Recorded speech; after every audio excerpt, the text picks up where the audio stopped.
ঘটনা মনে পড়ে গেল যে হযরত আবু হুরায়রা রাদিয়াল্লাহু তাআলা আনহু আমার খুব মহব্বতের বাজান। হ্যাঁ, তো এই জন্য বলতেছি যে আমার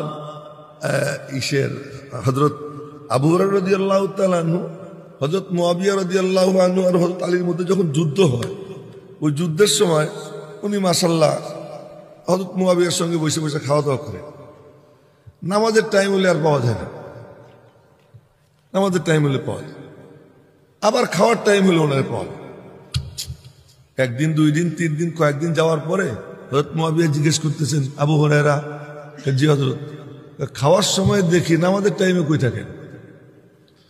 তো উনি বলতেছেন, হযরত আপনার এখানে খাওয়ার খুব মজা, হযরত আলীর পিছনের নামাজ পড়ে খুব মজা। আপনার এখানে খানা মজাদার, ওখানে নামাজ মজাদার। হযরত মুআবিয়া বললেন, আসলেই তাই। ঠিক ওই টাইমে রোম সম্রাটের পক্ষ থেকে চিঠি আসে হযরত মুআবিয়ার কাছে রাদিয়াল্লাহু তাআলা আনহু, যে এই আলীর দ্বারা আপনি আক্রান্ত, আমরা আপনার প্রতিবেশী, যদি আপনি বলেন আমরা আপনার সাহায্যে এগিয়ে আসি।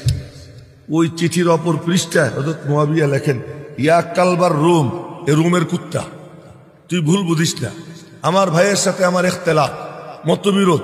ইখতিলাফ এক জিনিস, মুখালাফাত আর এক জিনিস। মতের অমিল থাকবে, একটা হলো ইখতিলাফ, মতবিরোধ, আর একটা হলো বিরোধিতা, শত্রুতা। আমার সঙ্গে মতের অমিল থাকতে পারে, কিন্তু আমি কারো শত্রু না। কোন আলেমের শত্রু হতে পারে না, আলেম আলেমের বন্ধু।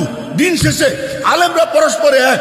হযরত মুআবিয়া লেখলেন, ইয়া কালবার রুম, হে রোমের কুত্তা, ভালো করে মনে রাখ, তুই আমাদের দুজনের ঝগড়া দেখা খুশি হয়ে গেছিস না? তুই মনে করছিস যে আলী আক্রান্ত হইলে আমি তো সাহায্য করব। ভালো করে মনে রাখবি, যদি আমার ভাই আলী আক্রান্ত হন, তো আলীর পতাকার তলে সর্বপ্রথম সৈনিক আমি মুআবিয়া হব। এই হলো সাহাবা একরাম আমাদের জন্য আদর্শ রেখে গেছে।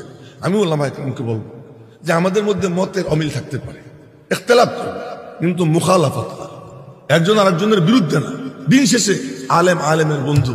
আল্লাহ পাক বিক্ষিপ্ত কয়েকটা কথা আমাকে এবং আপনাদেরকে বুঝবার তৌফিক দান করেন। ওমা আলাইনা ইল্লাল বালাগ। আসসালামু আলাইকুম ওয়া রাহমাতুল্লাহি ওয়া বারাকাতুহু।